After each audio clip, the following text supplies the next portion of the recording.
Thursday, April 25th, 2024. I'm Steven Sersky, and this year is episode number 45 of my podcast. And today I have a former Beijing expat, now Shanghai expat, joining me on the show. It's William Griffith, who you might not be familiar with his name, but you will be familiar with his website. His website is livechinamusic.com. He tracks a lot of the different music, especially the indie and underground music that's available throughout China. He lived in Beijing for quite some time, and now he's located in Shanghai. We were introduced by Brad Seipel a couple months ago. We finally had some time to sit down and talk about what it's like to be here in China, what Will has seen over the last 10, 15 years that he's been in the country, and how his projects, largely a labor of love, is doing today. So this is episode 45 with William Griffith. Let's get to it. Okay, so if we're ready to go, I mean, not that we need a clap test, but this is so you're episode number 45. If we're good to go, episode 45 of this podcast. Now, William Griffith joins me from Shanghai, all across the way. Introduced by Brad Seipel. You know Brad for a long time, or was it Beijing? We go back a long ways from Beijing. He's one of my oldest friends here in China. So I think I might have probably met him somewhere in like the early 2010s. Obviously had to be at a show, you know. And we've kind of, kept in touch since then. Wow. You used to live in Beijing. Mm-hmm. I did 10 years in Beijing, starting from like 2010 to COVID pandemic 2020, I guess. You did 10 years. I'm at 10 years now. Yeah. You gotta wear, like, we should get like a badge with the 10 years, I feel, at this rate. Did you and Brad, so you guys met at a show or something along the lines many years ago? Was that sort of the initial connection, like, or did you guys come around the same time, 2008, 2009, somewhere? I think we were both kind of floating around. I think because he started off in Ningbo, and I forget exactly which year. And I was technically in China in 2008 during the summer break, which when my brother was living here. And so I think we were kind of both hovering around the music scene, maybe trying to figure it out the first couple of years, but it wasn't until he was more active in it and I was kind of more invested in it that we kind of crossed paths. Mm-hmm. And like most of my friends from Beijing and Shanghai, like, it's all, everyone kind of knows each other through the music scene. Is it a big music scene? Because I can only imagine that it's changed so much since 2010. No, it's not at all. I mean, you can, if you're here long enough, it might feel big, but like as soon as you, at least, I mean, where I come from, like I'm from outside of New York City. Like New York City is like, it's a beast. Like music scenes stay in one part of Brooklyn, and they'll have their own like scene there that almost could be as big as the scene for like Shanghai in total or something like that. Oh, so it's big, but it's nowhere near as big as other major cities around the world. Mm-hmm. Which is both a blessing and a I kind of enjoy how it's easier to maneuver around and figure out your way about it here. I listened to this Zhu Chang Se Le podcast. You were with Forrest last year. So I don't feel that, I don't know if you want to repeat half those things that you said there, but it was a very informative podcast. So I will actually put this link into the show notes, and people should go listen to that. And we can almost consider that to be part one. We can actually pick away from that and sort of continue on or go into some of the details of what maybe wasn't covered in that podcast. Though you guys did cover quite a bit, but I'll have that on the podcast show notes for this episode. So you are from New York, and I guess you've been here. You got here when you were young. You were a young man when you came to Beijing. Yeah, I was fresh fresh out of university at that point. Yeah. So yeah, I like was just coming by this pants of my seat. Like I had no idea what I was getting myself into, and it was kind of like, yeah, I had like not even had like a real job at that point yet. That's and so that was 15 years ago, right? 16 years ago. 16 years ago, give or take some change, yeah. Yeah. And what was the initial sort of inspiration? You said your brother was here. I'm guessing an older brother. Yeah. And that was pretty much, I mean, that was kind of pretty much it. Mm-hmm. I guess like in the US, it was just like, I had visited him like a couple summers before, and I just thought it was just such a contrast to what I was doing in kind of suburban America at that point, or even compared to like New York City.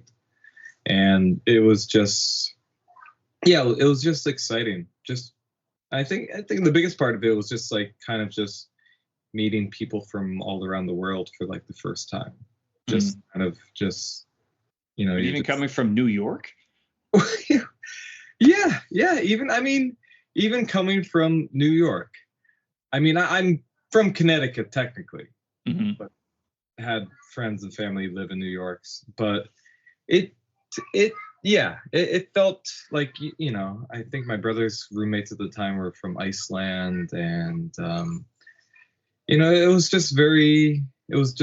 it felt different to me, and it was exciting and unknown. So I kind of just, when he kind of extended his hand again after I graduated, I kind of just jumped at it and was like, all right, it'll just be a couple months of hanging out. And then, yeah, 16 years later, still kind of here. Married, child, still, yeah. I mean, yeah. I think, so wait a minute, but China's not a country where you just get on the plane in New York and end up in Shanghai or Beijing. I mean, there's a preparation process called a visa you have to apply for.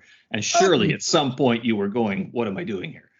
Yeah, but like, I think at that point I was pretty accustomed to the visa process. I kind of been, like, when I was 15 years old, my father took me and my brother to China for like a month, where we just kind of ruggedly traveled via train and buses all around the country. Oh, wow. So we had dealt with the whole visa process for there and for other countries as well. So that was kind of all, yeah, pretty simple back then. I feel like it got more complicated, those processes, for a while. And now supposedly we're maybe back to something more streamlined. Well, so it took 6 months for me to get my visa, I think. Something like that. 3 or 3, I can't remember. It was a very long time. And it also, well, the job that I was coming here for depended on me passing one of the courses that they required. So, yeah, that was back in 2014 already. Well, what yeah. was your brother's? Sorry, go ahead. I mean, back then it was like all tourist visas. I think you know, this is kind of shameful because not many people would do this, but like I was kind of coasting on tourist visas for a good few years there in Beijing. Right. All right. Well, let's hope they don't listen to this podcast. Well, no retroactive penalties or anything. Yeah, but okay, because the Chinese visa system is horribly complex now. You require certain visas for this and that, and the humbling part about it is that I don't think China's alone. The United States has a equally complex, needlessly complex visa system. Like when I talk to the students, they're like, oh, well, I need a visa HB1 or whatever. I'm like, isn't that a virus that we're not supposed to have or something? They have some different visa. At least in China, there's only 16 different visas you can get. I don't know, actually. I know type Z. That's all, type Z. In the States. So then you bounced around for a while. What was your brother's initial sort of reason for coming here? Was he didn't stay over after your trip with your father, did you? Well, actually, he did. We dropped him off after that month of travel. Oh, at BY for yeah. like semester abroad. So he basically came here for school. Okay. And so I think when I did eventually come out here, he was still taking classes at that point, but he was kind of wrapping up because it only took like maybe 3 months for me of being there for him to kind of just kind of pick up and head down south to Hong Kong. And so like, yeah, he was pretty much on his way out at that point. Wow. What did he study? Why was he in China to study? I mean, I think he was just at that point studying the language. He was just taking language courses because he was like working for like some kind of one of the big real estate companies in Beijing, in Guilmao. And so that's what he kind of continued doing on for the rest of his career and blah blah blah and whatnot. So he was kind of just, I mean, he was young too. He was enjoying it as well, but he was just kind of like taking courses and whatnot and just using it to build a better foundation for everything else that he was trying to get into. Where is he now? Is he still in Hong Kong? He is not in Hong Kong. After Hong Kong, he got back to New York for like 5 years or so, and now he's in Singapore. Okay, so Chinese ancestry. Yeah, exactly. He's getting like the best of both the worlds right now. Right. Now, since you've been here for 15 years, how long was your brother here for? 15 years? 10, 15? No, barely. I think he was only here for maybe only, not including Hong Kong. He was only in Beijing for maybe like 2 years, 2 or 3 years maybe. Right. And then Hong Kong for a couple as well? Yeah, then Hong Kong for like 3 years, I think, something like that. Wow. And you've lasted 10 in Beijing. How? I lasted 10 in Beijing. How?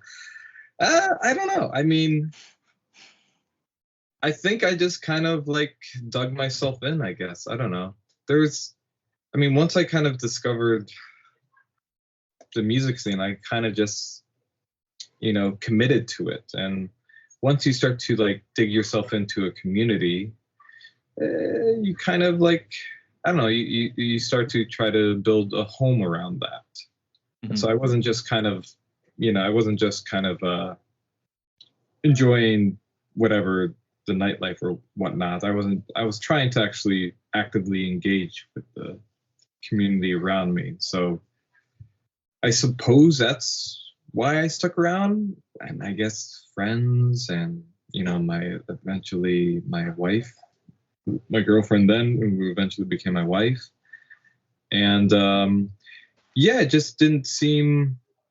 just never really came up until like the last, I don't know, I guess in the second half of that decade, the idea became more and more like apparent that like, okay, we should probably make a move at some point. Well, is your wife from Shanghai originally? Is like that why you guys moved there? She's from Xi'an. Okay. So then what kicked you out of Beijing, or why did you all of a sudden decide to flee this wonderful city, leave the city? I think it was, to be honest, I was kind of like, my wife was, she was the one kind of pushing that idea. And I was kind of dragging my feet about it.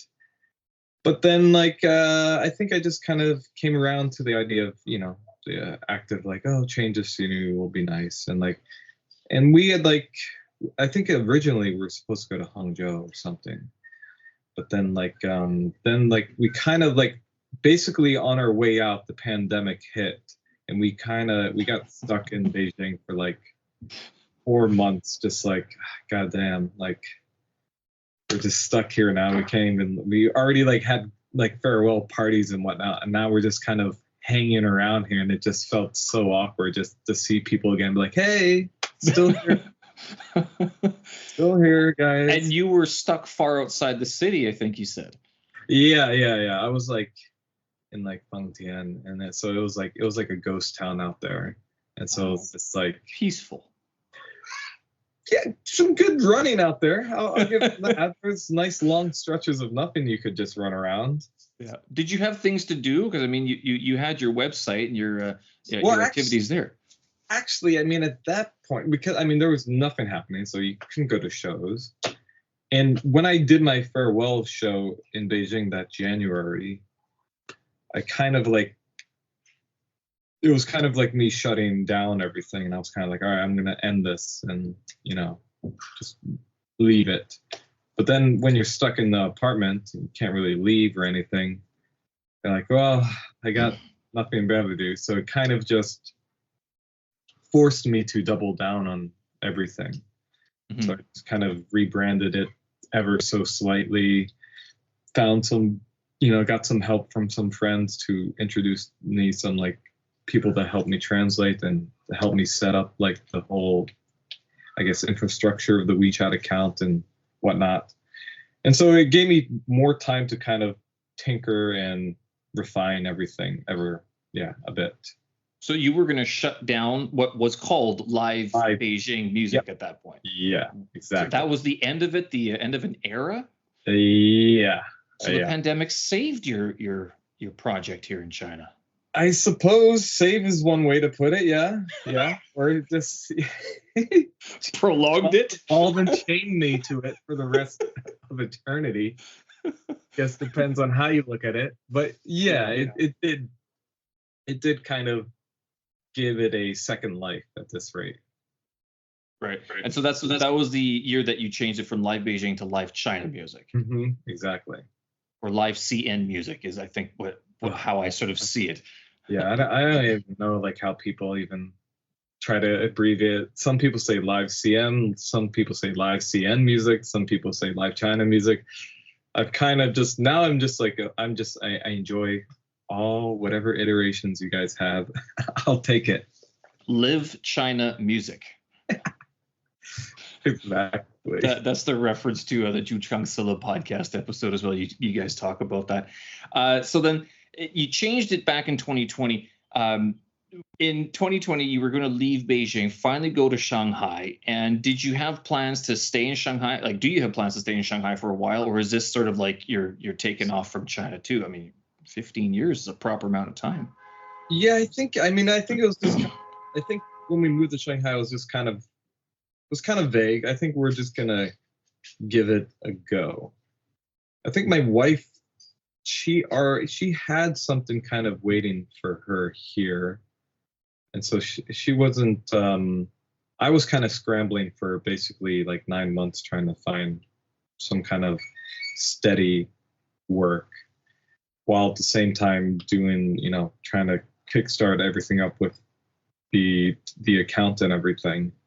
And so like we were kind of just, we're 1 foot in the door, 1 foot out the door. And we've kind of been like that for a while until like our kid was born. We were kind of, well, actually, even with the kid, we're still like, it's still, we always are looking around we're always trying to plan for the future, but we're also very bad at planning for the future in that regard. Yeah. What would you say would take you out of China? Because I mean, you saw your brother leave twice, Beijing and then Hong Kong. I mean, you've seen friends. I think the pandemic gave us more than enough farewell parties. It was almost like I'm not sure if it was every week or every month, but it was quite a few people. The weird thing about being an expat, although, I mean, coming from New York, it might be a little bit different. People come and go all the time. It's a very itinerant city. Beijing's a very itinerant city. What would you say would take you out of China at this point? Or are you a lifer? I think what would take me out of China at this point is work. I think a job in the field of music or events planning would take me out, I think, even if it's starting at the bottom. Or at this rate, just the idea of settling down might take me out of China, which is always it seems like a peachier and peachier idea every day. you know. Where would the settlement be? Back in the States, or would you guys go to a third country? I guess it would have to be back in the States. I mean, our next move, and we were considering like Bangkok or Vietnam the past year. I even went down there to like kind of scout it out a little bit and, put some feelies out there and see what's happening, see what's possible. But it still wouldn't quite feel like settling down if it was somewhere there. At that point, you're just transiting to another country and kind of starting with fresh paint. And so I'm not exactly sure how reasonable that is anymore. So we are trying to figure it out. And my parents are like super old as well, so like at some point I think we're eventually just gonna have to like give them a year of our lives back in the US or something. And a year. That's nice. Before they start forgetting everything, because might as well be there when their brains are still functioning correctly. But I don't know. We're kind of like we don't know the answer. We always think we do know the answer, but then we don't. And China has treated us well this far, and so for us to kind of always just be like, we got to get out of here. It's starting to. It seems like why why? Yeah, I know some of the expats I know have we've all sort of commiserated on the fact that although, especially if you read the Western media, it's a very negative representation of the country. But if you live here, especially like you guys who showed up, at the turn of the Olympics, basically, the country makes it very easy to live. Like if you're not out there with your protest cards, you just kind of go about your life and your job. You go drink your craft beer. Done. I mean, you teach your English or whatever it is that you do, and life just kind of goes on. You don't have to live a crazy life according to however the media portrays it, sort of thing. So what's your take on it after so many years, especially since you've left Beijing? What do you see sort of keeps people here, and what forces people out? I mean, I guess in some regards, like there is a certain, even as chaotic as it can get, and like I lived through the whole COVID thing here in Shanghai. So do you have the shirt? I don't, not yet.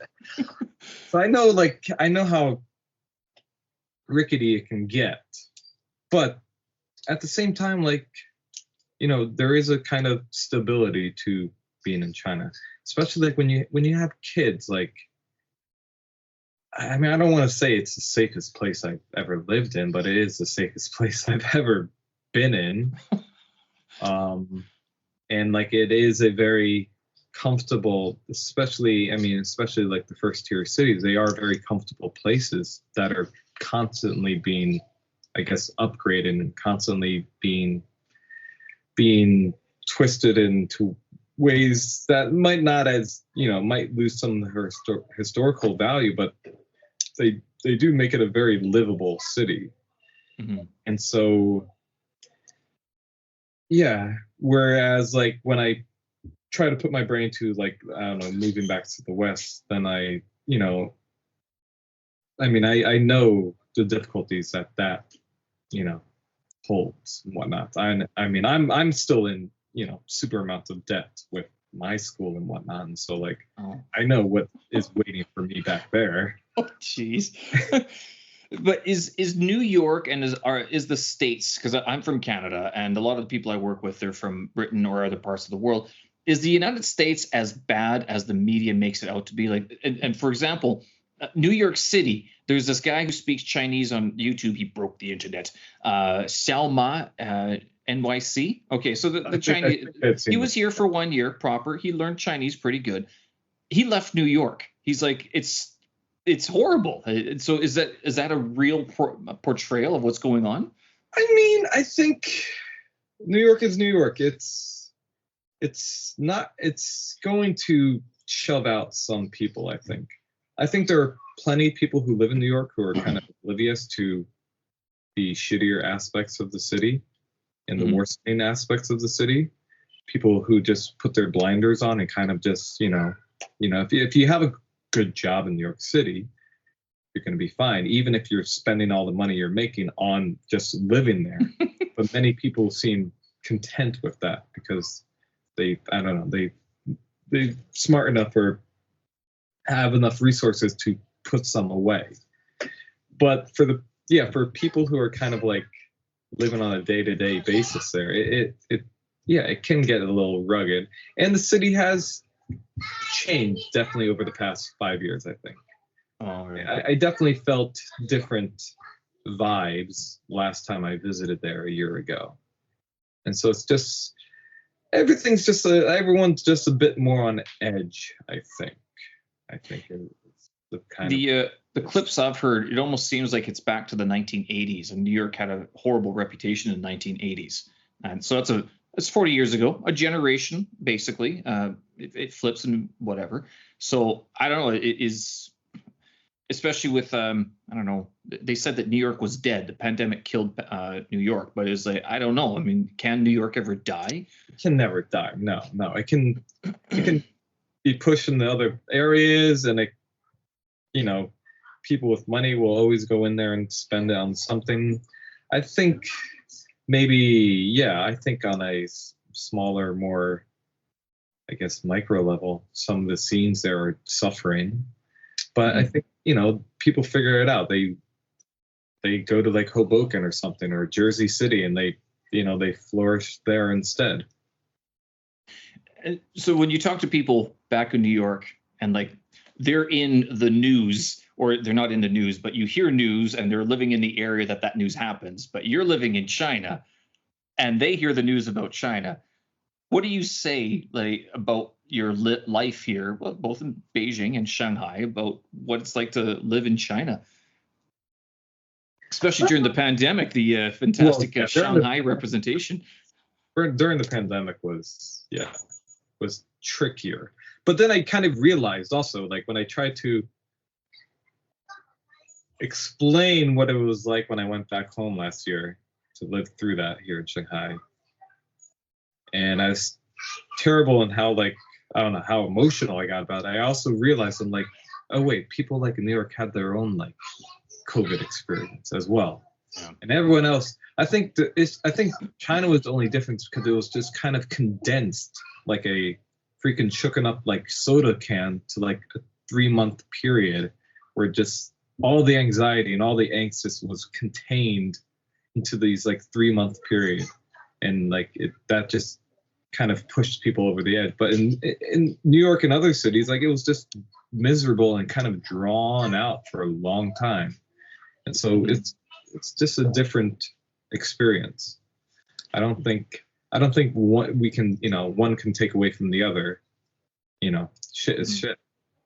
What do you see? How has because you didn't get to Shanghai until I guess the pandemic was underway. So you probably visited there prior to moving there. Yeah. What do you see now in the city? Like, are people, because the pandemic seems like another sort of reality all of a sudden, to tell you the truth. I mean, the biggest change in my life is that I work from home now. And so I don't have to travel, which is, I love. That's fantastic. It's awesome. I don't want to go to airports or train stations and deal with and live out of a suitcase. I don't want to do it. So that was the biggest change for me. But in talking to people and seeing what people are doing, it seems like life is sort of it's back to normal. Is that what you're seeing in Shanghai as well? Yeah, it's back to normal. I mean, I think for like the younger generation, like it's kind of just, it's the way it's always been. It's just kind of back to where that was. I think obviously, like, the economy has been dipping in some regard in China, and obviously people always are trying to, you'll never hear about that, at least in media, but you will hear about it from people, and you can kind of sense it in terms of just like, mom and pop stores are like closing up all the time, or lots of like, especially like in kind of like kind of the older parts of Shanghai, you can see lots of stuff just kind of closing down. Mm-hmm. Well, on the opposite end of the spectrum, there's there's so much money being pushed into building these new kind of like hipster areas and whatnot. So it feels pretty normal, though I feel like there are a certain number of people who are kind of waiting for like the other shoe to drop or something. What other shoe would there be? Just the economy just going to shit or something, or people not spending. I mean, I do think people are not spending as much money anymore, but how that doesn't really affect people on a daily basis. I feel it doesn't affect I guess I don't notice it at all. Is there a difference between the way that the Americans, people who live in the U.S., are either holding onto their money or not spending as much compared to like the Chinese that and have met? I mean, I think China's always been more about holding on to their money, or at least putting. Yeah, they don't like to spend very much, at least not on exactly. consumer type of gratification products. Exactly. So like whenever like these kind of goalposts of like, oh, the economy going down and whatnot, you kind of only hear that from like, parents who are like whose mindset is like kind of buying property, and so that's where their mindset is at. But like on a consumer level, like it's the same. People don't spend as people consume as much as they've always consumed. No one's going less or more. I think it's but yeah, China's always been about not spending too much, saving some. Parents especially, they always are saving money and putting it away, and like the grandparents or like you? Yeah, like the grandparents. Yeah. Right. So in terms of savings, who's saving more? Is it the Chinese people or the Americans that back in the States? I mean, who has it better off in that regard? No one. I'm not the person to ask for this. Oh boy. Because considering what I'm saving here, not much. I think Chinese are probably better at saving. Yeah. That's also because I think that's just something from a generational thing. I think everyone's parents here are kind of like have always been kind of frugal, I would say. Yeah, exactly. And so they always kind of like want a cushion for like when the floor gets or the rug gets taken out from under them, I think. Kind of are always putting something aside. Is this a bad way to live, though? Do you think that this is horrible, that especially the young people these days who have all gone overseas to get university educated, they come back and they're like, it's just terror. I don't think terror. People are too. I mean, I don't know. I mean, Shanghai is a strange city. I feel like the young people here they spend money quite a bit. Right. Chinese or foreigners? Chinese, yeah. Right. I mean, foreigners too, but Chinese much more. I think there is just the spectrum of like the amount of money made here is just, and the amount of money you can spend here is kind of like, it's always been such a big gap between like, oh, I can just buy noodles very cheaply right here, or I can spend like 1,000 RMB like on a lunch meal or something. And like those places can be right next to each other. Right. It's hard. I make my own lunch since I work from home, so there's no 1,000. If I spend 1,000 RMB eating at home, that's a very, very liquid lunch. Yeah. So I'm not sure if it's one way is better or another. I mean, I'm of like the school where like, I spend most of my beer money at the corner store instead of actually purchasing beers like at a bar or something. Oh, spoken like a true father. I know so many foreigners are the same way. They're like, I'm like, well, let's go to Jing. We'll have a couple craft IPAs.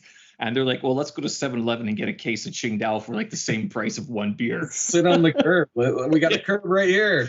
We got scenery. Don't need to go to an expensive bar. Oh, yeah. Well, So you've moved from Beijing to Shanghai, and especially with a kid, I guess I can only imagine. I did some of the financial mathematics of how much it would cost to raise a kid in Beijing, and it's exorbitant. I mean, is that what you're seeing in Shanghai as well? That parents are getting sort of pinched because of costs just rising so much? I don't know. For kids, I think you can, like, again, I think you have the spectrum there. If you're not like freaking out about your kids' education, like if you're not throwing them into like a high-end school or something, or I mean, and it does affect international. It does affect, if you have a Chinese kid or an international kid, depends on the passport and everything. Mm-hmm. I think, yes, compared to the US, like with free public school, it's kind of hard to beat that. But at the same time, like, I think my daughter's, so like, here's the spectrum. Like, my daughter's first school, and she's only 3 years old, so she's still in like nursery school, basically. Okay. Her school was like 3,200 RMB a month, which is not terrible compared to like whatever New York City would be, or anywhere in the US, I guess, for a nursery school. But on the other end of that spectrum, where I teach and where my daughter goes for free now, it's like 1,200 RMB, and that's a huge difference. That's a huge jump. That's a criminal amount of money. And yeah, not too criminal. They do employ you, so let's hope that it's not too criminal. But yeah, it can get ridiculous, like many things in terms of China, in terms of like prices and how easily they can kind of like shoot up just based off of like the mentality of like, oh, it's more expensive, it must be better. I think it can kind of get out of control. I've heard this before, that since we used to travel, and I know some of the other guys at that time spoke better Chinese, and they would talk to some other people, and they said that it was very common that Chinese business travelers, they would spend money on an expensive hotel, even if it was garbage. They knew it was garbage, but they would spend more money on it just because it's more expensive. So therefore, it looks better. Yeah. Does this happen a lot? I mean, does this in some way happen in the West that I'm not aware of? Apple iPhones, for example. I don't think there is like an equivalent thing. It is kind of like I feel like that's like a new wealth kind of way of thinking. What did we used to call it back in the day? Like peasant rich or something. Or like you just see people in certain stores and you're like, this guy has not been rich for very long. He's spending money not having any idea like how or what he's spending it on. Right. He's just seeing prices basically. In your move from Beijing to Shanghai, what are some? I know some people have moved from Shanghai to Beijing. If someone's never been to either city, what would you say is the biggest like sort of difference that has been in living in both of them so far? I mean, Beijing is just kind of more down to earth. It's more grounded. It's more. It's just more. It has a bit more grit to it, but also just like there's less kind of bullshit, less kind of I guess kind of faking it or something. Where Shanghai is kind of a bit more. People put on a show a bit more here. But it's also, I think it's also quite friendly as well. And there are parts of Shanghai that don't really even feel like China. They just they feel like some kind of weird warped version of like Bushwick or something like that. Okay. So like it feels much more metropolitan. Right. And Yeah, and it is a nicer city to walk around. It is a lot more, I guess, romantic and kind of just like walking a block in Beijing is like 15-minute walk to walk one block in Beijing, and it's not really it's never like, oh yeah, look at this is a nice block. It's like, oh god dang, I'm stuck on this one block for the next 15 minutes in the blazing sun, and there's no trees, and you're going, why did they do that? Yeah. You can see your destination, but you can't. I mean, every step is painful. Yeah.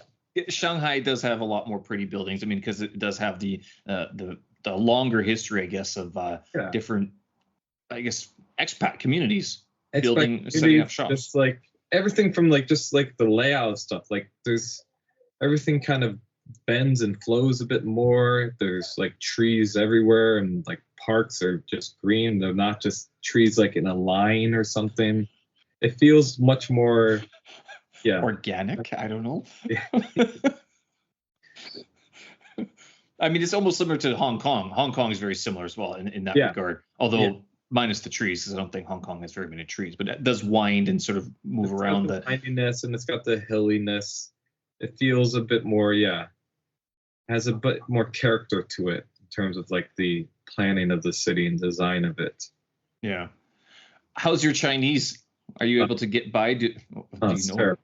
It's terrible. Are you terrible like HSK 6+ or something, or are you terrible? I don't even know what HSK is. Terrible. Yes, okay. Latter. 15 years in the country. I'm guessing your wife speaks good English then. Yeah, of course. I mean, my kid might even be getting better than me at this rate. Oh, geez. Starting to become a competition between us. Well, you'll probably lose that one. I'm not going to lie. Unless you're dedicating time to learn the language, it's not easy. Did you have any interest to learn the language? Because you said your brother was studying the language as well back in the day. Yeah. And did you just give up? You're like, fuck it, it's too hard. Like there's like I had like an opportunity. I made my college in the U.S. Like I made them introduce Chinese as a course, and it took me a couple of years for them to like follow through on that. So my senior year, they finally did it. But I missed the first semester because there was like all this, there was all this drama happening. And so I tried to take it the second semester, and I didn't realize that they were like everyone was already a semester ahead. Oh yeah, well. And I was just like, God damn it. But now you live in China, and there's nowhere else, and you lived in Beijing, in the sticks. I mean, if anything, you should have like grassroots learned this language. The tutoring stuff never worked for me. I hated tutoring, or I just didn't really. I could never find anyone legit enough, and I was too frugal, too cheap, too poor to actually commit to any kind of university. I think the issue was I was making money, and I just got a little money hungry those first couple of years. Yeah, it's I can say that anyone who's listening, that it is not a language you just pick up. You don't just like, I'm going to learn some Chinese today. You have to literally sit down and school yourself in the language for obscene amounts of time that will seem not to pay off for a very long time. And even then, when you think you know something, you probably don't. So it's a very challenging language. And I'm not sure that's deliberate that way, but it does take a while, and hence the education system that they have in place, where it's a lot of rote memorization, learning the characters, and making sure that that culture sort of holds that together as well, the language. So then, how do you so no Chinese, and yet you have probably the most preeminent website dedicated to Chinese music. How did you make that work? Not sure. Conviction? Blinded? Stubbornness? I mean, there was a lot of trial and error just in the kind of research of it all at the beginning. Lots of just I can't remember when I first heard of your website, which is livechinamusic.com. But on WeChat, which you said is like the big sort of outlet, it's Live CN Music. And I can't remember. I remember hearing this website years ago, but I mean, I just never kind of paid attention to it because I was busy making money, as people tend to do when they come to this country. But you've put together, it's a very good resource for people who are dropping themselves into Beijing, Shanghai, big cities. You've got a lot of information on that site. And I guess according to that podcast, you basically started as a bootlegger, didn't you? Yeah, I guess that's a good way to put it. Yeah, just shooting videos with a old like digital camcorder, just bringing it to every show, bring my own like little sound thing. Yeah, I mean, it was just kind of like, I'm not even sure. I guess, I mean, I came from like a film background, so I guess I was trying to figure out ways to use my camera, and this seemed like the easiest way. And it just seemed like something that no one had seen before outside of China. So it was my way to show what I was seeing and doing in Beijing at the time. So how were you finding out about the shows? I think like at the beginning, it was just kind of like maybe a friend of a friend or something would be like, oh, we're going to this show tonight. I'm like, sometimes I would go, sometimes I wouldn't go. And then I started to, I guess, dig a little more. And at that point, you have like the Expat magazines. And I think it was like, back then it was like, I guess that's Beijing was, or it was Time Out. Oh no, what was it? City Weekend was a pretty good one back then. Is that still around? I don't know. They I think they died like in 2014 or something. Okay. And then there was also like something called Beijing Gig Guide, which was pretty active for a while. But then like I think was the turning point was when I figured out like Dolan. And like when I found like a festival lineup, and I started just copying and pasting, band names, and I figured out how that worked, and then I was like, oh, I can actually, if I go to each band profile, I can like see if they have shows, and I'm like, oh, there are also venue profiles, and I'm like, oh, okay, I can just kind of follow these. Like actually, like for some reason my iPhone is still connected to like my old browser history. So I have like all my old bookmarks from like back then under this folder called Live Beijing Music. And yeah, it's wild. I pretty much had a tab on every single venue, even some ones I don't even remember. So how many of those venues are still around? 10%, maybe. 10% would be generous. Oh. School and Jianghu Bar, I guess. What about Yugong or something by Forbidden City? What, Yugong Nishan? Yeah, is that one still around? Oh, that's gone. Oh. Only School Bar, Jianghu Bar. Those are the last two. Everything else is definitely gone, for sure. Hakat, D22, Mako, Old What, 13 Club, Mao. I mean, I have the old Mao on here. Hakat. All of these are gone. You could write a book, a tribute to the old stomping grounds, the old musical stomping grounds of Beijing. Yeah. So have the bands changed at all in that time? The bands? Yeah. Sure. I mean, there's always new bands. And so you're always, so I mean, yes, all the bands that were there, they're still around, but they may not be as prominent, or maybe they kind of, a lot of those bands that I know that were big when I first got here, they kind of they went into obscurity for a bit, but then like that TV show came out, and a lot of those old guard bands kind of got like a boost, and so now they're kind of popular again, but even though that's a kind of the very fickle kind of like after 1 year that might just disappear immediately again. Right. But there were lots of bands that like, you know, that I saw start just like doing shows and now have built, you know, big audiences. And so yeah, of course I've seen changes in bands. Some are still doing it for the some get stuck with labels for a while, and now some of those bands have like escaped their labels and now are just kind of like they have their own audience, and so they're kind of like going their own way now. Some bands are more just comfortable just staying in their own lane and like or just doing it for the love of it and just being able to get together and play music. And other bands have just, you know, given up, have moved on, have had families or have drifted apart. As happens. Bands do. So what's the portion of each? Like how many big name bands would you say that you know out of all those? I guess 15 years of music writings. I mean, you've seen a lot.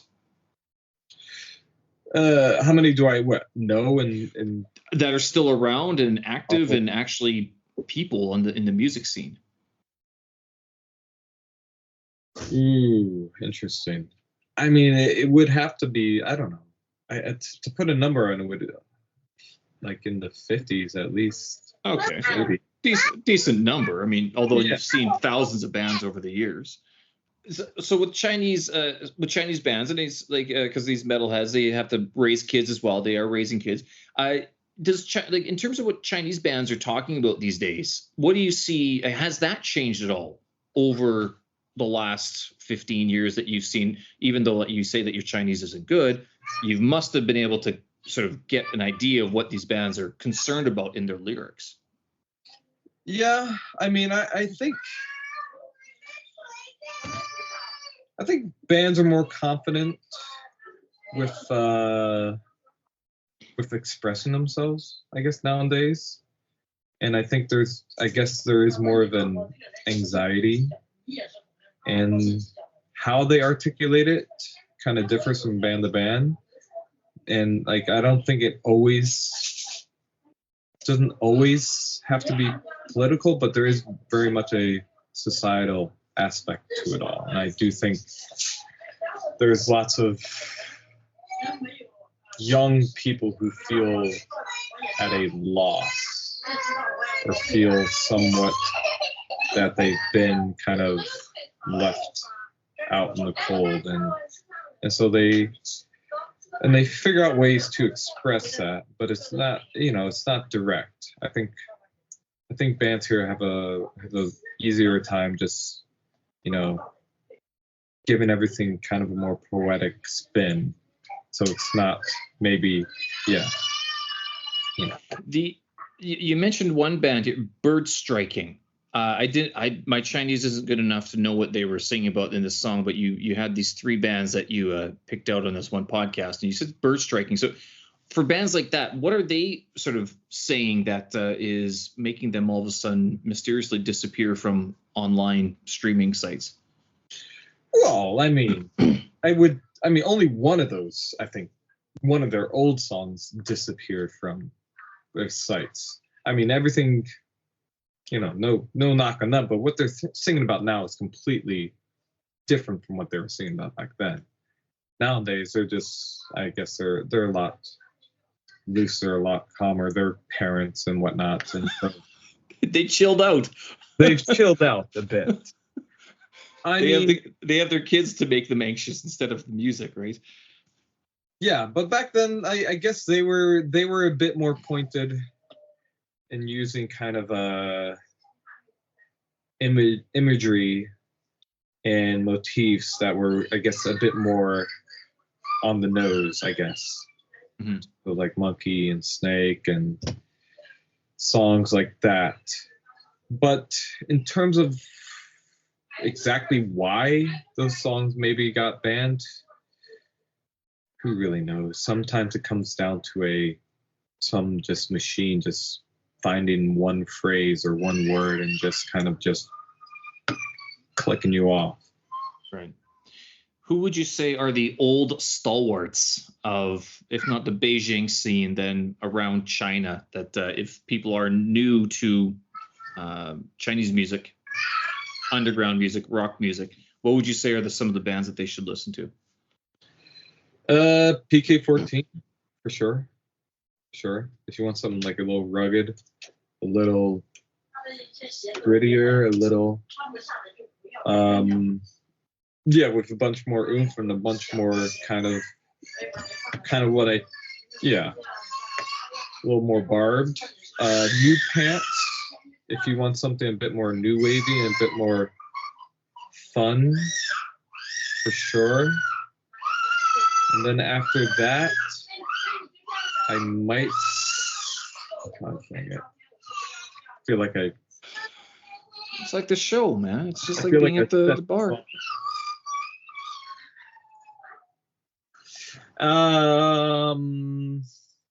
So New Pants. Like, I haven't heard of any of these bands, to tell you the truth. I think the band that sort of sticks out in my mind is Inner M. They were an Inner Mongolian metal band that I found years ago, but. I mean, I don't know anything about the Chinese music scene because Ego Fall? Ego Fall? Like, I think is like the English translation of that name. Okay. There's Omnipotent Youth Society, but they came a little later, but they're kind of huge now. They're kind of like the headliner at every festival these days. And then I had one more. What was it? Would most of these bands be Chinese bands, or there are any foreigner bands? Like, it doesn't have to be American, but like bands that are not from China that are making waves, so to speak, and making a scene. Like who are based here, or just bands that are coming based here, like that would call either Beijing or China home, or at least settlement for a while?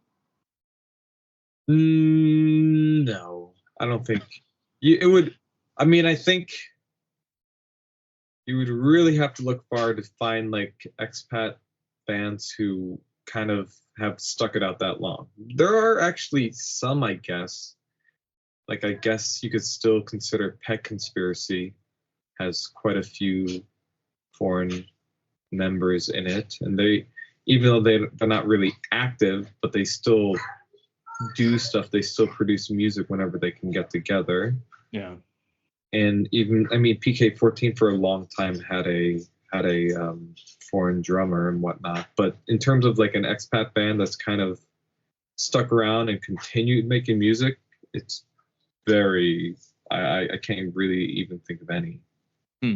There's one of these on your website, Dave Carey, Nugget Records. He talks about how, I guess he was sort of at the receiving end of being, you're a foreigner, you're not allowed to appear on stage. Does that happen quite a bit in China? Yes. I think maybe some of those roadblocks are being removed, but it is very, it's extra paperwork, which for labels especially. Is it really paper? I believe it is paperwork. Yeah, bureaucracy in one form or another, where you have to have the right approval, the right paperwork. So essentially, because this did happen to like a Shanghai band last year, which was that kind of got really big, but its two main members were foreigners, and so they were like selling out tours across China, and eventually I think the government kind of caught on, or they were kind of ratted out by some angry individual, and the government kind of stepped in and was like, whoa, like, you guys can like only tour if you're here on a performance visa. You're not here, you only have work visas for like your jobs in Shanghai. Yeah. You can't be doing this. Like, you have to get out of it. You have to leave and like go get a performance visa, and like if you want to come back on tour. And so yeah, that kind of really kind of just killed that band just on the spot after all the traction that they had, made. So are they no longer playing, no longer performing? No, I believe one just left the country. And the other one's just kind of headed to like Yunnan or something. Just was just pissed off and is just trying to enjoy the quiet side of things now. Goes from the noise of touring to the quiet countryside. Well, isn't that the style of the rock and roller? The life of it? Yeah. So it's like, I think if you've been in the game long enough, you can get like a visa essentially that can allow you to be in a band. Yeah. But like you can't be mixing and matching, those kind of visas. So like, so if they set up if they had a green card, would that make any difference? it's a good question, and I'm sure it's a question that someone wants to test out in theory at some point. Well, and this is sort of the funny thing about being in China and its willingness to it wants to attract people, and then things like this happen where. I mean, we have to understand we're not in the places we were born, and the laws that are in Canada and the United States, like if you were a Chinese person immigrating to Canada, the police might throw like the book at you the same way. Like, well, you're on a student visa, you can't be in a tour band making money. Yeah. I mean, they might do that, and it might be to make a point, it might not be, but to China to get a green card, it sort of seems like that would be what you'd have to do. But I know people who've gotten a green card and they're like, it is not easy. It takes forever. It costs money, and there's no guarantee you're even going to get it. Yeah, and even if you get it, like, it's more of a suggestion, like, oh yeah, you can do whatever you want on a green card. But as with China, like those things are never really guaranteed. If they want rights per se, you just have a card that says you should have rights. They want you to have. Yeah. And so it's a lot of it is kind of like circumstantial. Like if you're not rocking the boat, then okay, they'll maybe allow you to play in this band. And but yeah, because my friends are like in this pretty big Shanghai band. And before the pandemic, they had a Brazilian drummer, and that started becoming a hassle for them to like do shows at bigger venues, where like they need like all the paperwork and approvals, and so they eventually like had to like just get rid of him. But now after like 4 years of having like a world-class drummer with them, they got rid of that world-class drummer and they brought their Brazilian drummer back from Brazil. And they basically, just because they've kind of, since then, they've figured out how to like, they figured out ways to maneuver around the bureaucracy. And so now they basically have him like under a visa within the band's company. Yeah. That they set up their own band. And so that's kind of like the only way you can get away with that. Well, because that's the sponsoring company, which is what all the schools do. I mean, the school sponsors you. You're not supposed to be being a rock and roller on the weekends making money off that. Exactly. I wonder if it comes down to a lot of tax money as well. If you're not paying your taxes or something like that, if you're not declaring it. I think it is something like they just want it in the books. Like they want it on paper. They need it. They don't like hidden figures like that. So in terms of longevity, for what has contributed to the bands who've stuck around for so long? Since you run this website, surely you've seen the things that have worked and things that haven't worked. Things that are like, guys, I don't know if that one's going to go over very well with the crowd. Well, I mean, in terms of longevity, I think there's two sides to that. There's the fact that I guess rock and roll has more mainstream appeal in China now, and that's just mainly thanks to just TV shows and movies and whatnot utilizing that kind of music more and more in a mainstream kind of setting. And so that has given longevity to bands that have kind of stuck it out for decades, but it also has given like a kind of a quick ladder to many emerging bands who just kind of happen to get lucky and, find an audience quickly. Mm. On the other end, I think more and more bands now are starting to, they know how like WeChat works. They know how to utilize the internet and build their own fan base. And so there are more and more bands now that can avoid kind of hitching their ride to a label in hopes that they get big, and instead are just kind of strategically, smartly just kind of doing it themselves, keeping costs down, but also just building everything block by block.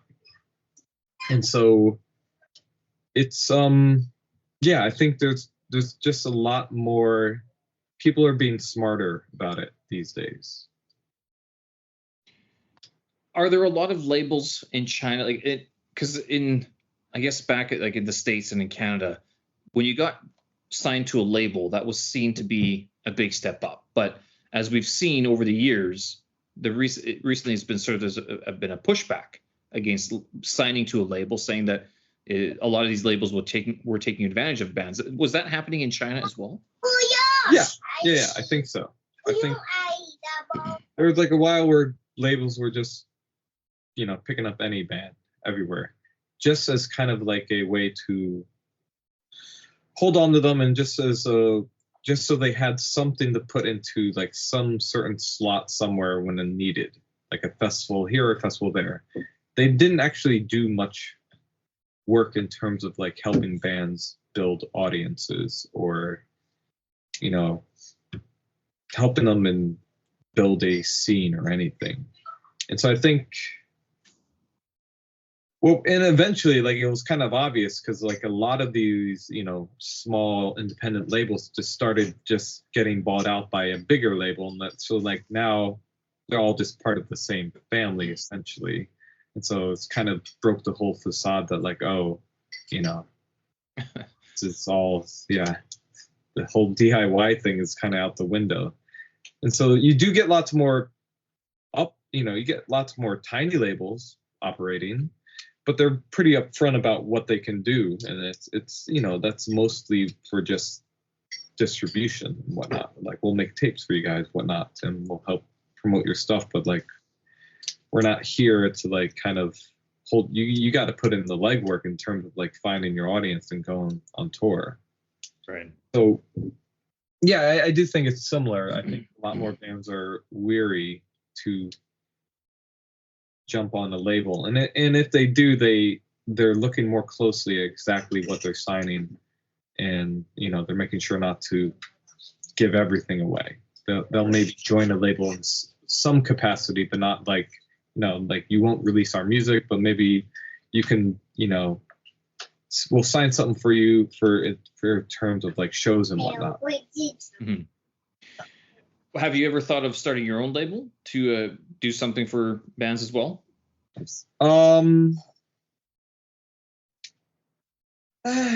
don't know. Maybe. I mean, I had a tiny label in Beijing for a while with a couple friends. Yeah. We were releasing cassette tapes like on a monthly. What was it called?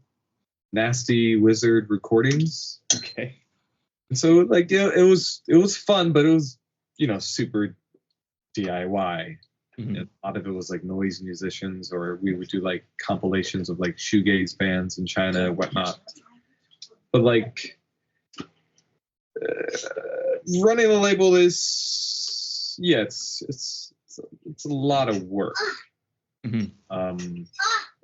And for other people as well, because you got to set up the shows. I mean, if you're going to do the promotion, it's quite a bit of effort, and you have to know Chinese. I'd imagine can't get around that. Exactly. There's no reason why like I've been asked before to help bands like set up tours, but like a lot of that is kind of like helping them find bands that they could like do a date with or something. Yeah, because I have a more, I guess, extensive knowledge of that. But I'm not really going to be just cold calling venues or talking. I mean, I guess everything's kind of easier now with WeChat, but like, still, there's no reason why I would be more efficient at that than anyone else. Yeah, like why can't they just do it themselves? Sort of. Yeah, I can help you get started. I'll give you, I'll give you a framework of where you should go and whatnot. But like in terms of the logistics, yeah, it kind of has to stop there, at least at the moment. Do these Chinese bands, do they want to make it? Do they want to get big? And like not just in China, but like outside of China too? Some do. Some have grand schemes, I think, of making it big outside of China. Some are more, I mean, I think actually a lot of bands in China don't really worry about what's outside of China too much. They need to make it big here first, which makes sense, but it also is limiting in terms of like, I think how you operate. I think we'll be seeing more of this in the future. I think there's going to be more of a push from younger bands to kind of connect with scenes and bands around Asia. I don't think too many bands really care about the West that much anymore. It seems like there would be a visa issue there. Like I just can only imagine talking to Chinese people about how they have to go travel. It's just a pain in the ass. Yeah, it's a pain in the ass. It's more expensive, and like, yeah, I think it makes more sense for bands to try to like figure out ways to connect with people in Indonesia, or in Thailand, or in Japan, or Korea. It just makes more sense on every level. I think there's a demand for it, and I think it's just more of a market for it. It seems though it's pretty easy and this is from foreigners that I've talked to. I don't know too many Chinese musicians, that it's pretty easy here that if you want to play a show, if you called up a club or a bar, they'd let you play. Like there's no real sort of gate that you have to cross. It's you have the WeChat, ask them, hey, when do you have time? Do you need a band? And it's good to go. Is that possible here in China? I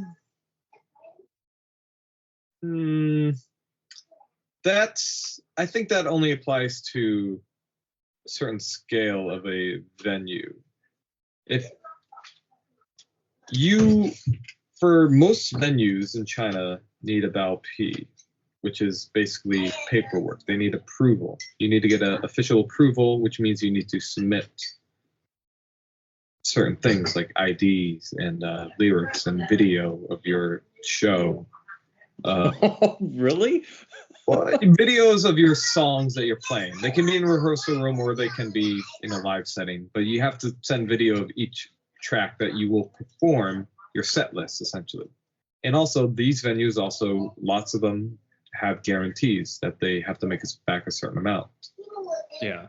So underground venues that avoid that and don't get in trouble or shut down, no problem. They'll take anyone and anything at any time. And there are lots of venues who can get away with that for reasons unknown, or just good guanxi, or some good connections, or just because they're so low, or so low scale that no one cares. It's not an issue. So indie, even the indie artists don't know where they are.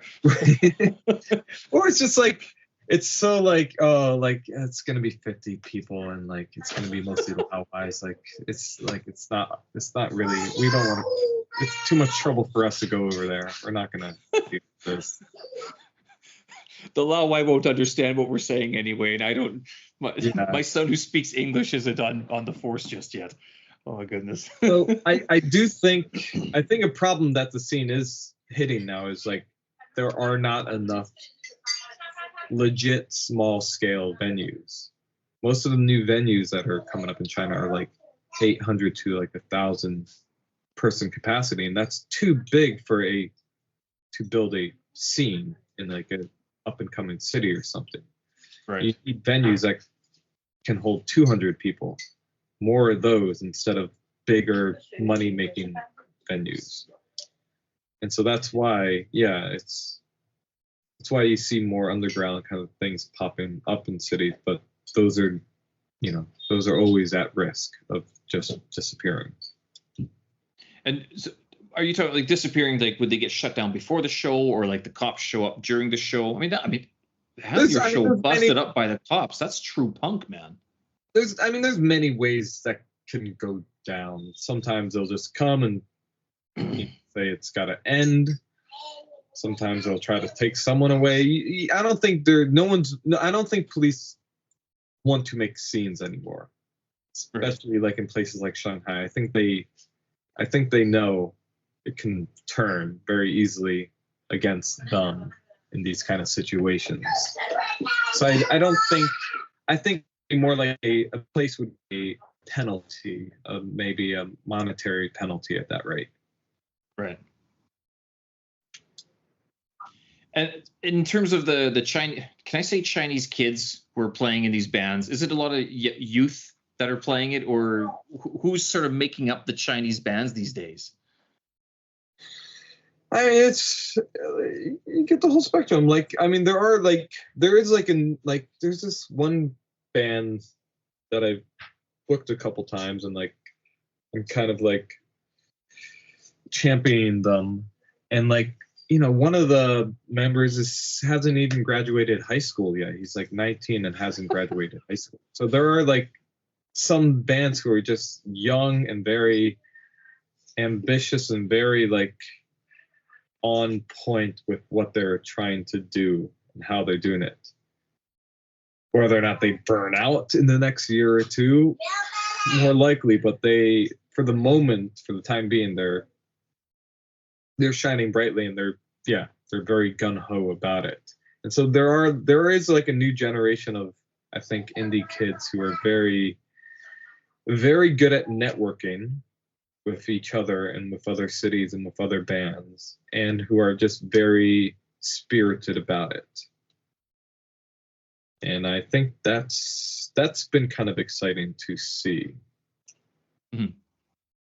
So these you also make mixtapes, I think. Mixcloud was not working for me. So that link, whatever it was, could tried various ways, couldn't get it to work. Not sure if I was doing something wrong. I was interneting wrong. But on YouTube, you have a best songs of 2023. I was listening to that before we got on today. And then on WeChat, you have mixtapes as well. So these bands that you're collecting, these are all local, like Chinese bands. Are these bands that are active, or do you pick stuff that's all over the spectrum, active, not active? No, it's all current music, so it's all new tracks. And so these are bands that are active in the moment. Some of these songs are, been released in the last week or the last month. And so, yeah. I try to, one of the fun things about doing this is like just kind of keeping up to date with all the new music that's happening.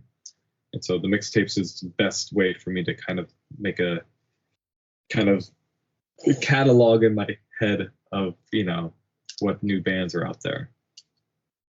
Do people just send you their stuff and hope that you listen to it, or expect you to listen to it? Sometimes, but it's more of it is me just kind of digging it up. And I mean, it's so much. I mean, I have so many contacts now, so if I just go to my feed and my WeChat feed, like, half the time it's going to be someone sharing something new, some new song from somewhere. So it's just about me just kind of grabbing something and like putting it into like a pile. I'm like, okay, I'm gonna get to this pile later. With new releases, people send me new releases and whatnot.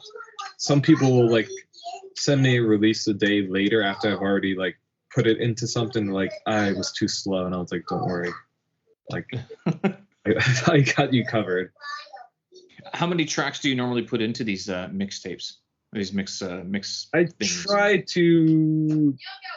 try to keep it to like right under 40 minutes.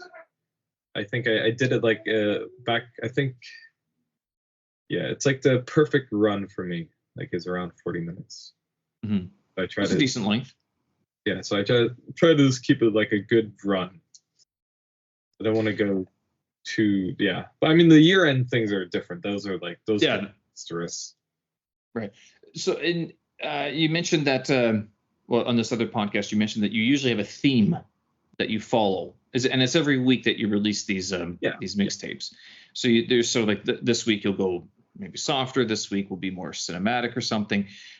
What do you look for? What you sell some music is first on your list. It has to catch your ear before the lyrics, sort of thing. What do you typically look for in a song when you're putting it into one of these mixtapes? I mean, a hook would be nice, but you don't always know. But it has to just strike you. It has to have a mood. Usually that happens if you're going to be on a mixtape. That has to happen pretty quick within a song. I think you can't really mess around with build-ups too much in a mixtape. I'm not very good at cutting around kind of lingeringness and whatever. Like if there's a 2-minute build up to a song, you're either going at the beginning, the end, or you can't make it in there. And so I try to find something that has some punch to it, but I also just try to find ways to showcase different types of sound. So I'll try to, and sometimes that's to force myself to listen to something maybe I don't actively listen to all the time. Like if it's like city pop or something more kind of something a little bit more, colorful or vibrant or poppy, I'll try to find connecting threads of like, oh, this song, I kind of like this, and it kind of fits with this song, so I can kind of like forgive this song for not being what I usually want to do, but it kind of fits in with everything else, so I'll include it. Mm-hmm. So, yeah, and then there are times where it's like where I just like I'm like, oh, this is gonna be great. Like I got all these post-rock songs now, and I can just kind of just like someone's gonna just love this, Have you noticed which mixtapes do better due to certain, like whether it's more prog rock or something else, or post-rock, or do some work better than others? No, I think whether or not they work better, it's just like, I think at the end of the day, the more like DIY or the more active the bands are, like using social media, the more likely they are going to share said mixtape and be excited about said mixtape. Mm-hmm. But obviously, if you're just including tracks from established bands, they're not really gonna give a shit about, okay, we're not worried about that. We're worried about how much money we're gonna make on the big next tour or something. So I think like when you do like a punk mix, it's pretty obvious, like once it reaches its kind of collective of punk bands and whatnot, they love passing it around and whatnot. But the mixtapes are hard because the mixtapes are within WeChat. It's hard to gauge how many hits they get. I mean, I also put all those songs like on a NetEase, a Wang-E like playlist as well. And it's hard to track how much. To be honest, it's really difficult to track how played these mixtapes are. It's more. The analytics aren't very good. For that sort of thing. Yeah. I think the list is almost more important than the actual mix itself. It's just the putting that archive there of like these are new songs right now. So I think do you make physical mixtapes as well? Because I saw in some of your feed that you have tapes, like actual tapes, and I know Brad loves his tapes as well, and I can't help but go, I don't know why. My label was a cassette tape, and there was one show back in Beijing where I did like make like 3 different mixtapes using like mixes I made, and those went very quickly. But I also think like I was kind of maybe starting to irk some labels maybe about making money off their music like that. So It would be Well, fun. how much money are they making off of your efforts, though? I wonder. Oh, it's the age-old question. Yeah, very curious about that. Are a lot of bands or even the labels, do they care more about the money than the art, than the music? Or do you find that people, like generally the bands are like, no, we play, and if we make money, that's all fine and good? I think bands in general are, money's kind of like the last thing on their mind usually. Obviously they want to recuperate their costs and whatnot, but like in terms of how much they make, I don't think it's ever really, yeah, I mean that's more of a label thing. Mm-hmm. With, you know, when, and especially like with, yeah, managers like who come from the labels, when like they're, you can kind of just sense immediately like how their brain is operating, where like every like kind of little cost is like something they're going to go to war for, and you're like, oh gosh, guys, like really killing the mood here. Yeah. Well, and so then why would you move to cassette tapes? I guess this is my big question. Why would, like, I don't know, I would have to order a cassette player to play a cassette tape that I have. Like, do you offer digital downloads in conjunction with the tape? Well, me personally, I mean, no, but most bands do. Like, I'm sure most bands would. I'm sure if I open up this Modern Sky tape from Modern Sky, which is a big label, they don't need to make tapes, but they do, because I guess tapes are kind of back in fashion.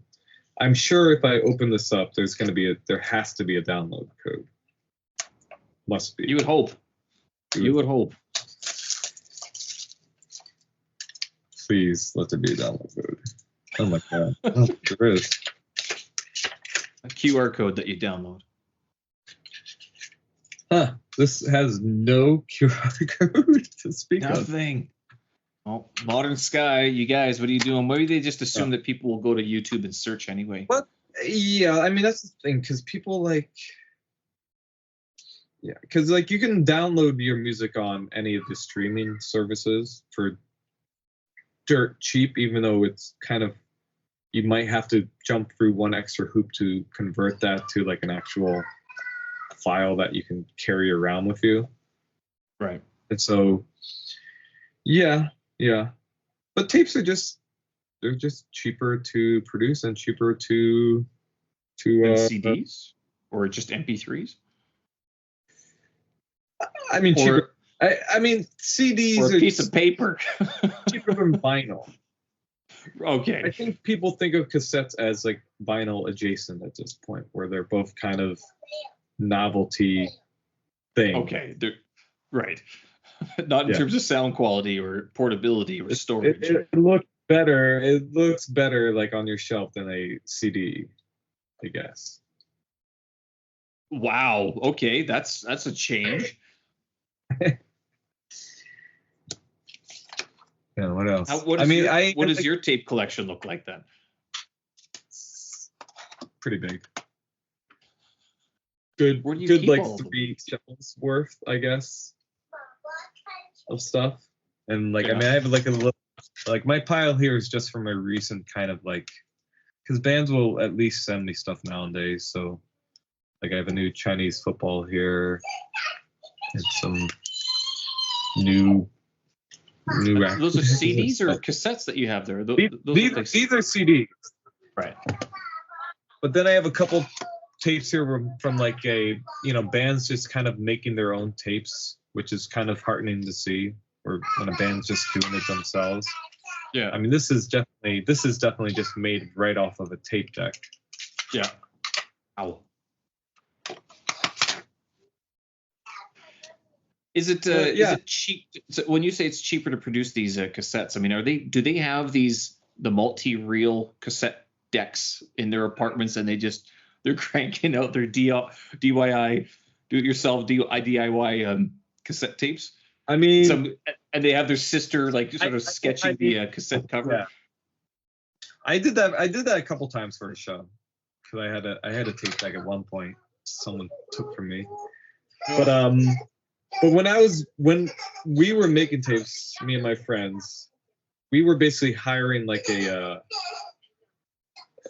it wasn't a factory. It was like a apartment that's some company had rented out where they were producing like mass amounts of tapes, mostly for school books, for textbooks and whatnot. And so we would give them the tape and like we would be like, all right, like do this. We give them the sound files and like they would listen to it and be like, this sounds like it's broken. And we're like, no, that's what it sounds like. And they're like, how many tapes? We're like 100. They're like, fine. It would like cost like six RMB a tape to make. That's it? Yeah. $1? Wow. Yeah. Okay. And so, yeah. How much do you sell them for? Or how much do people sell them for? Most of the time people sell them for like, I think 50 to 80 now. 80 kwai for a cassette tape. I'd buy a beer before I did that. I hate to say. Well, I'll buy the band a beer. Keep the money. Vinyl is not affordable. I mean, it's like 200 RMB to buy, vinyl. That's a lot of money. Wow. It's a lot of money. And so, yeah. I can't even. I don't even like. I go to vinyl store and I just walk around and then I just like leave immediately and it's like. It's disappointing, isn't it? And because that's just the cost of it. I mean, to actually buy these things. And so, do you think like CDs will ever come back? It must come back. I mean, if cassettes are now, so what? That means we're in the late 80s. We've got New York undergoing a shitstorm. We've got cassettes coming back. So we're in the late 80s in terms of generational repetition, the cycles. So early 90s. When does that come? 4 or 5 years later. Oh, when am I gonna get like what, my little mini disc players? See, I don't know. The MIDI. Oh, those are a terrible idea. But the proper CDs. This is a compact where you have to write it on the packaging. This is a compact disc. It is blah blah blah blah. Oh, yeah. Yeah. I mean, I thought it was tried releasing these on disc one time. That didn't work out. You tried to release on what? A floppy disk. Floppy disk. Why would you do that? Just for the novelty of it. Did it sell? Did anyone buy one? I mean, we sold all 5 of them that we made. Okay, so yeah, it's sold out. 100% sellout. Second it didn't even like we couldn't even fit 20 minutes onto it. We had to sped up the 20-minute track into like a 4-minute version of itself to actually even get away with it. Was it the big floppy disks or the small floppy disks? It was the small ones. Oh, the hard ones, I guess, right? Yeah. Where did you even find them? Taobao, I'm guessing. Taobao. I mean, we did VHS tapes one year where we did a bunch of we made all these combination of music videos that fans were sending us. And that was really tiresome. Cool. What would you say are some of the influences that bands have these days? That the Chinese bands that you're seeing, what sort of sounds are you hearing? Either unique to China or hey, that's from this other part of the world, other music scene. It's a good question. I think. I mean, there are so many different trends I feel like that are kind of shaping, but I think one of the things there's a lot more kind of, I don't want to say world music, but a lot more bands who are kind of doing this instrumental groove music, trying to do some Afrobeat or bringing in more Middle Eastern kind of guitars into it and kind of doing a lot more funky stuff. And one place that I started noticing that, because there was always in the past, there was always the thing with Mongolian bands, oh yeah, Mongolians heavy rock kind of Mongolian music. But now what I see a lot of these acts are doing is they're kind of going inwards and kind of bringing more they're kind of trying to bring in more jazzy funk electronic aspects into their music to kind of really kind of setting it apart from everything that happened before. And so I'm noticing like people, I guess you would say like kind of using whether it be traditional Han music or using their ethnic music or using whatever their ancestral music and finding ways to contemporize that in unique, interesting ways that kind of fit, that would kind of cross over into any kind of, I don't know, niche or whatever. Are they using the guzheng or the pipa at all, like modern sort of takes on either old melodies? Exactly. And whether or not they have the instruments in it or they're recreating the instruments using like electronic, or if they're just like, there's like this one guy from like the Kyrgyzstani region where he's just basically, he has like all the instruments are all, but then he just puts so many effects into it, so it just sounds like a garbage truck just like being like churned out, and it's just really gnarly sound. And so like they're just recontextualizing, I guess, everything that they. What's this band name? What's this guy's name?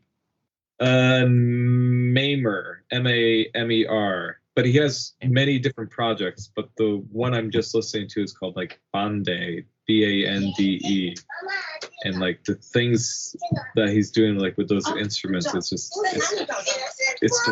maddening like crazy. So for in terms of taking this, you don't do sponsorship, as far as I can tell. You don't have any major sponsors, like Qingdao wasn't putting the banner on your website. Is there a reason for this, or is it, if you could, you would make money from it? I mean, I don't know. If I could, I guess I would, but I don't think what I do would really make money no matter what. I don't think independent journalism really is gonna make money at the end of the day. If I made money, then I would have made money. I would have made money like providing my services elsewhere. So it wouldn't be through. Yeah, it wouldn't be through what I've created. I don't think. It would be like the connections that you offer, like, because you could set that up. I mean, you could be the consultant of sorts. Yeah, I mean, I do kind of, some of the releases, I guess, all my new music stuff, I do kind of regurgitate that for some other sites where they pay me for basically my articles, essentially. Right. So that's a way to make money, but again, that's never going to add up to much money at the end of the day.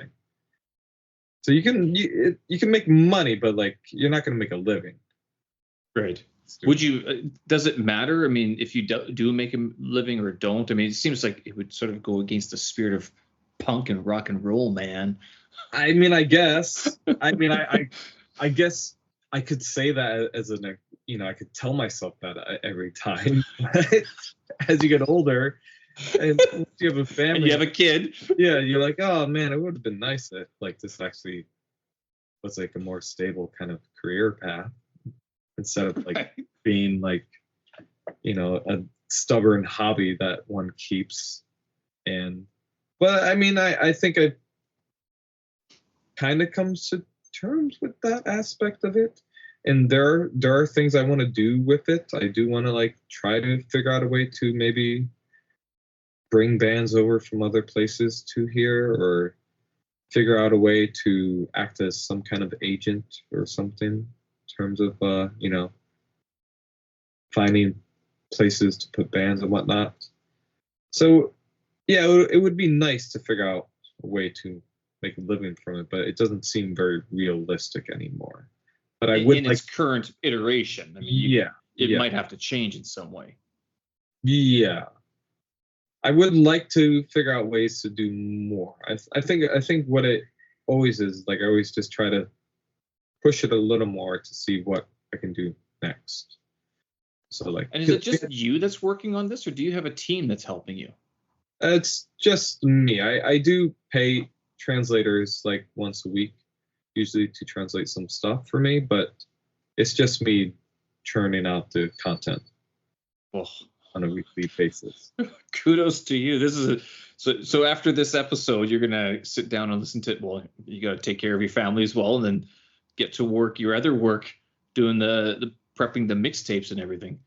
Yeah. Luckily, my yeah. Well, you reminded me. I actually have to post. 'Cause I don't even want to look at that yet. Luckily, my full time teaching job does have lots of downtime, which kind of gives me lots of free time. So it's always about finding like some kind of routine where you don't pull your hair out.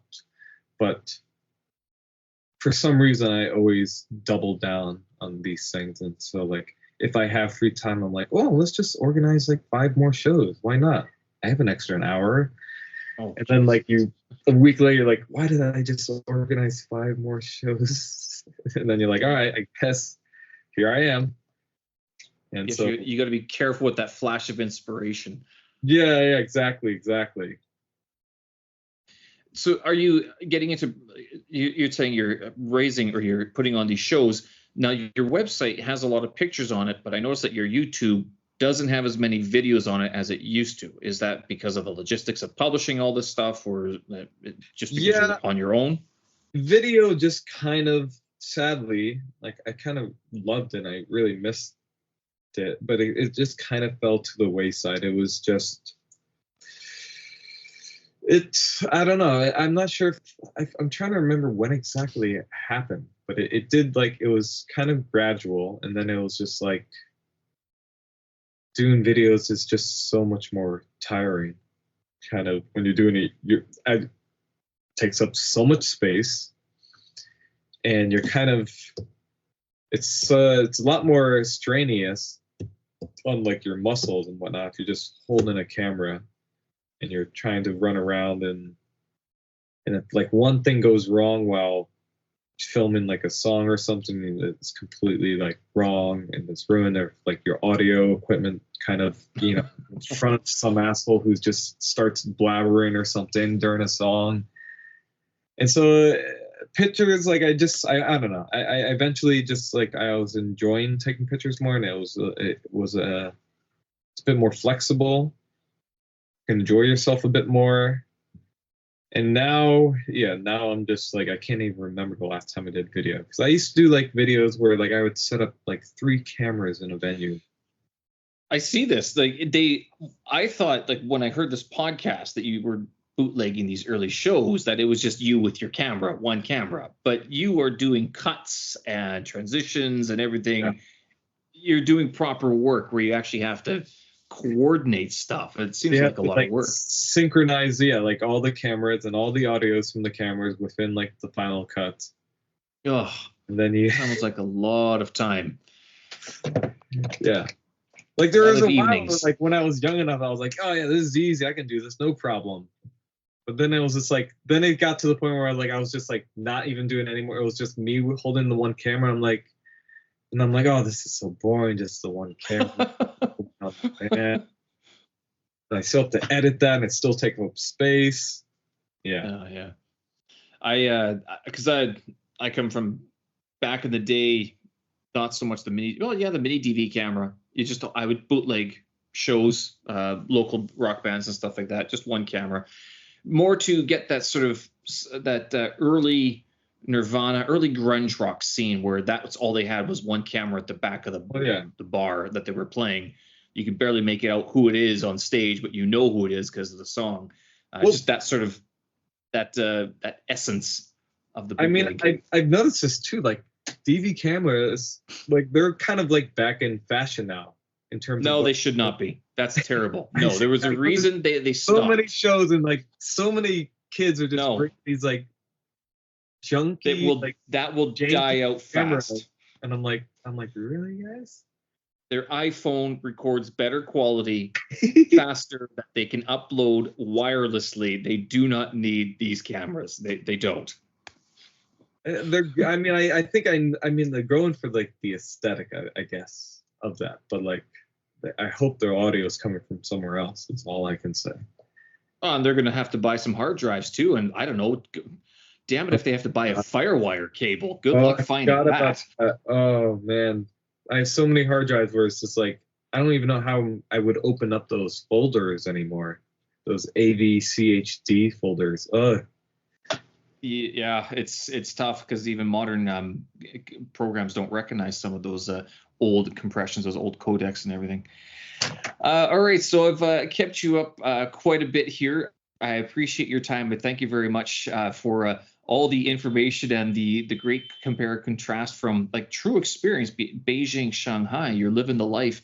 Now, I do have one question that was given to me from a listener, and they ask. I won't identify the people they are, but he wanted to know, where did DJ Fancy Hobo come from? God damn it, Brad. I mean, yeah, I think my nickname in Beijing was a fancy hobo. Oh, really? More reasons than one, I'm sure. Well, he sent me a couple of emojis as well, GIFs, I guess. And so I guess at some point you pants down, or me in my pajamas, or either my pants down, or nope, none of those. None of those. Yeah. It's yeah, I kind of embraced it. I don't like to really, I don't have any fashion sense. I mean, some of the clothes I wear are from like my high school days. Oh, fantastic. And so like, I just want to be comfortable out there. And I gotcha. Yeah. All right. Well, we'll leave it there. So if people want to get in touch with you, I have the website livechinamusic.com, and I see that you have a bunch of links listed there. Again, for me, Mixcloud didn't work, so I'm not sure if it's just my connection or something.